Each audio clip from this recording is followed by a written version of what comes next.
ஸ்ரீனிவாசன், அதிமுகவிற்குள் எழக்கூடிய குரல்கள் தேர்தல் ஒட்டி தான் எழுது. தேர்தலில் ஏற்படக்கூடிய தோல்விகள் அல்லது தேர்தலை புறக்கணிக்கும் போது அந்தந்த பகுதியில் இருக்கக்கூடிய தலைவர்கள் தங்களுடைய கருத்துக்களை வெளியிடுறாங்க அப்படிங்கிற இடத்துல இருந்து தான் தனியரசு பேசுறார். இல்ல வணக்கம். ஜனநாயகம் தலை துவங்குகிற ஒரு இயக்கமா அதிமுகவை பார்க்கிறோம்.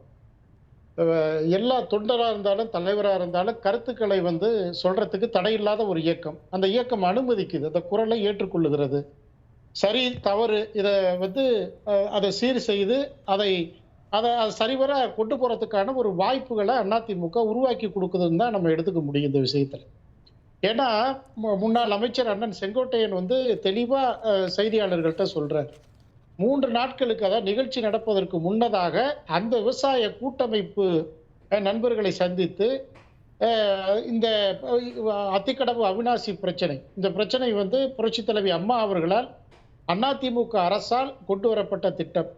அதுல நீங்க பெருந்தலைவர் காமராஜா அந்த ஸ்கிரீன் போர்ட்ல நீங்க சொல்ற அந்த பாக்குறோம், அது மாதிரி புரட்சி தலைவிக்கு ஒரு நன்றி தெரிவிக்கிற விதமா அதை செஞ்சிருக்கலாம் அப்படின்ற ஒரு கருத்தை அவர் வைக்கிறாரு.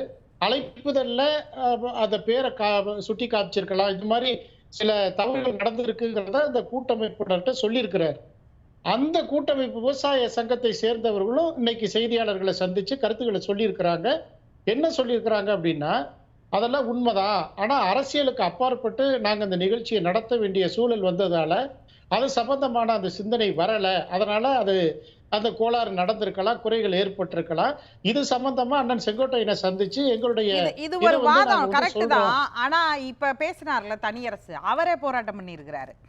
திமுக போராட்டம் பண்ணியிருக்குது, இடதுசாரிகள் போராட்டம் பண்ணியிருக்கிறாங்க, பாஜக போராட்டம் பண்ணியிருக்கு. அப்ப இந்த அத்திக்கடவு அவிநாசி திட்டத்துக்காக இதற்கு முன்பு போராட்டம் பண்ணியவர்கள் அவர்கள் எல்லாரையும் அதான் அரசியலுக்கு அப்பாற்பட்ட நிகழ்வுன்னு அந்த அமைப்பு சொல்றாங்கிற வாதத்தை எடுக்கும்போது, அப்ப இதற்காக போராடிய மற்ற விவசாய சங்கங்கள் இவங்க எல்லாரையும் சேர்த்து கூட அழைச்சிருந்திருக்கலாமே.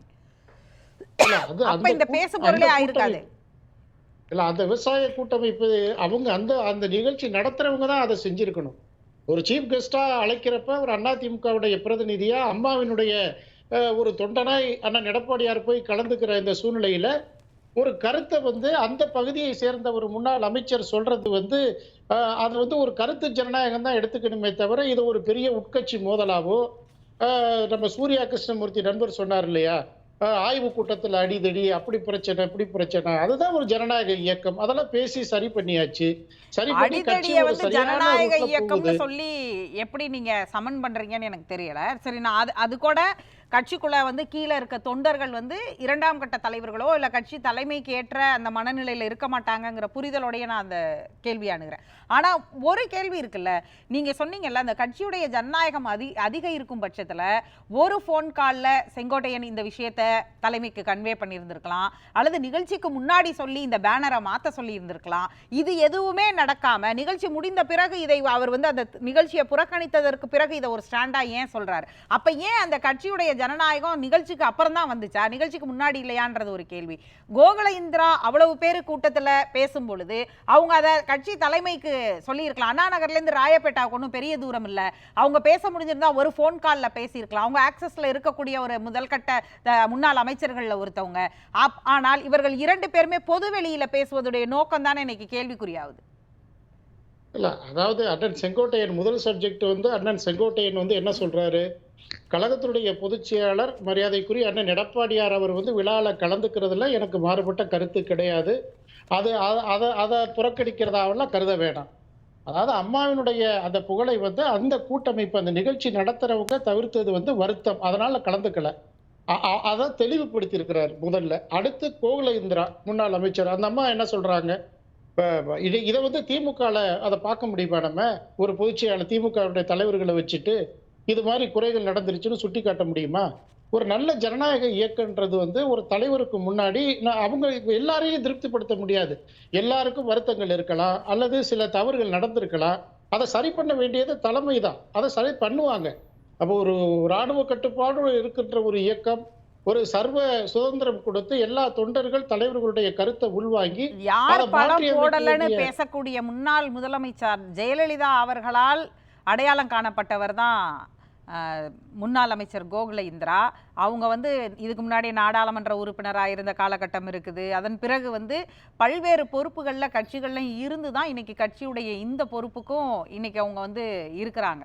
ஆனால் எல்லாரையும் திருப்திப்படுத்த முடியாதுன்னு ஒற்றை வார்த்தையில் நம்ம அவங்களோட குரலை கடந்து போயிட முடியாது இல்லையா? அதே மாதிரி முன்னாள் முதலமைச்சர் எம்ஜிஆர், அதுவும் கட்சியுடைய நிறுவனரோட கட்சியில் அரசியல் நடத்தியவர், எல்லாருக்கும் மூத்த சீனியரான முன்னாள் அமைச்சர் செங்கோட்டையனுடைய கருத்தையும் எல்லாரையும் திருப்திப்படுத்த முடியுமான்னு கடந்து போற குரல்கள் இல்லைல்ல? இல்ல, அதிமுகவில் இருக்கிற ஒவ்வொரு நிர்வாகிகளுக்கும் தொண்டர்களுக்கும் கூட ஒரு குறை இருக்கும். நான் அந்த அடிப்படையில தான் சொன்னேன். அந்த அம்மா முன்னாள் அமைச்சர் கோகுல இந்திரா திரு அவங்க பேசினது சம்பந்தமா நான் சொல்லல. ஆனா எல்லாருக்கும் சில ஒரு பொது இயக்கம், பொது நோக்கத்துக்காக நம்ம வந்து போராடிட்டு இருக்கிற இயக்கத்துல ஒவ்வொருக்கும் ஒரு தனிப்பட்ட கருத்து இருக்கும். அது வந்து மாற்று கருத்து இல்லை. ஆனா அந்த கருத்தை சொல்ல வேண்டிய இடம் தலைமை. அந்த தலைமைகிட்ட தான் அந்த கருத்தை அவங்க பதிவு செஞ்சிருக்கிறாங்க. அப்ப உட்கட்சியில இது மாதிரி பிரச்சனைகள் இருக்குது அப்படின்னு ஒரு நேர்படையா சொல்றப்ப அந்த தவறுகளை திருத்திக்கிட்டு ஒரு இயக்கத்தை கொண்டு போற பொறுப்பும் அக்கறையும் தலைமைக்கு இருக்கு. அதை நிச்சயமா செய்வாங்க. ஆனா நான் எந்த அடிப்படையில் அந்த கருத்தை சொன்னேன்னா, எல்லாருக்கும் ஒரு குறை இருக்கும். சாதாரணமா தொண்டரா இருக்கிறவங்க ஒரு உயர்ந்த பொறுப்புக்கு வரணும்னு நினைப்பாங்க. அப்ப வர முடியாத சூழல் இருக்கும். அந்த வருத்தங்கள் இருக்கும். அதுதான் ஒரு ஜனநாயக இயக்கம். அந்த இயக்கத்துல எல்லாத்துக்கும் பிரச்சனைகள் இருக்கும்.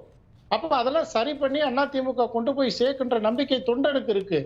உடனே உட்கட்சி சண்டை, உடனே இது முடிஞ்சு போச்சு அப்படின்ற கருத்தை வந்து பேசுற நண்பர்கள் வந்து அதை கொஞ்சம் யோசிச்சு பேசுங்க. ஒரு பெரிய அரசியல் இயக்கம், அந்த அரசியல் இயக்கம் ஒரு ஈரோடு தேர்தல்ல, பல்வேறு நாடாளுமன்ற தேர்தல்ல தோல்விகள்ன்றது வந்து ஒரு சாதாரண நடக்கிற விஷயம். ஏதோ ஒரு நேரத்துல வருது, அது மறையுதுன்னா அதை இங்க உட்காந்து பேச போட போவதில்லை. அது கழக குரல்கள் வர்றது நீங்க சொல்ற மாதிரி ஜனநாயகம்ங்கிற அணுகுமுறையோடய பார்க்கலாம்.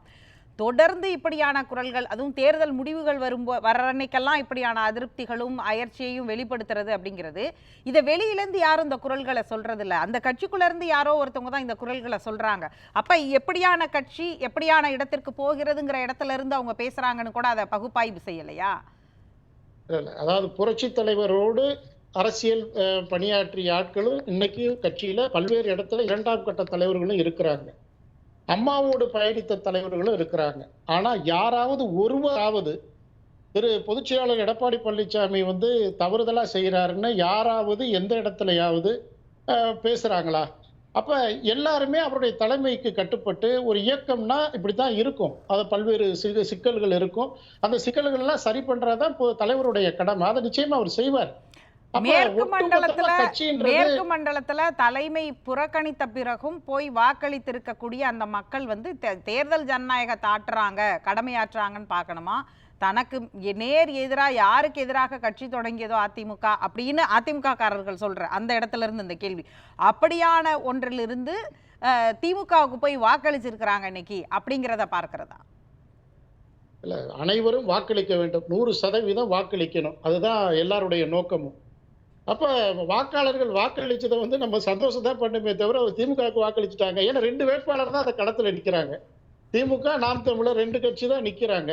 அப்ப ஆளுகின்ற இயக்கம் ஒரு ஆண்டு அந்த சட்டமன்ற உறுப்பினரா போறதுல வந்து அந்த மக்களுக்கு ஒரு மாறுபட்ட கருத்து இருக்க வாய்ப்பு இல்லை. அதனால ஓட்டு போட்டிருப்பாங்க. அப்ப ஓட்டு போட்டது அதிமுக ஓட்டு தான் உறுதிப்பட எப்படி சொல்ல முடியும் நம்ம? அப்ப அனைவரும் வாக்களிச்சா மகிழ்ச்சி தானே. இது அதிமுக ஓட்டுன்னு பார்க்காம ஒரு ஆட்சி நல்ல ஆட்சியா நடத்தணும்னு மக்களுடைய எதிர்பார்ப்பா நீங்க எடுத்துக்க கூடாது. ஈரோடுல எவ்வளவோ பிரச்சனைகள் இருக்கு. அந்த பிரச்சனையெல்லாம் தேர்ந்தெடுக்கப்பட்ட, இன்னும் சொல்ல போனா அதிமுக தான் எதிர்கட்சி, திமுக தான் ஆளுங்கட்சி. அப்ப வந்து முதலமைச்சர் உட்கார்ந்து இருக்கிறப்ப எதிர்கட்சி எதிர்த்து கருத்துக்களை சொல்லத்தானே வேணும். அப்ப அதுக்காக தானே மக்களான அமைப்பு இந்த ஜனநாயக பண்பாடை கொடுத்துருக்குறாங்க. அப்ப வாக்களித்ததை வந்து நம்ம வந்து பெருமைதான் படணும். அனைவரும் வாக்களிச்சிருக்கிறாங்க, மகிழ்ச்சி. வாக்களிக்காம இருந்தாதான் வருத்தப்படணும். இது அதிமுக ஓட்டா மற்ற ஓட்டான்னு பார்க்க வேண்டிய அவசியம் இல்லை. ஆனால் களத்தில் அதிமுக நின்று இருந்தால் நிச்சயமா அதிமுக ஒரு மிகப்பெரிய வாக்கு வலிமையை பெற்று இருக்கும்.